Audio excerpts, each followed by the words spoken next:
Evening టైంలో స్నాక్స్గా బ్రెడ్తో సింపుల్గా ఈ విధంగా ప్రిపేర్ చేసుకోండి. చాలా టేస్టీగా ఉంటుంది. సింపుల్ ప్రాసెస్లో చేసుకోవచ్చండి. ముందుగా ఒక మిక్సింగ్ బౌల్లో ఒక కప్ దాకా శనగపిండి, ఒక కప్ వాటర్ వేసుకొని ఈ మిశ్రమాన్ని ఎక్కడెక్కడ ఉండలు లేకుండా బాగా మిక్స్ చేసుకోండి.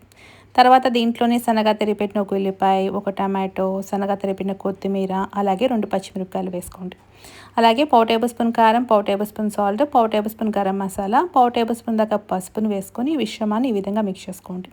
కన్సిస్టెన్సీ కొంచెం ఈ విధంగా ఉండాలండి. తర్వాత బ్రెడ్ స్లైసెస్ని దీని మీద వేసుకొని పిండంతా కూడా ఈ విధంగా కోట్ చేసుకోండి.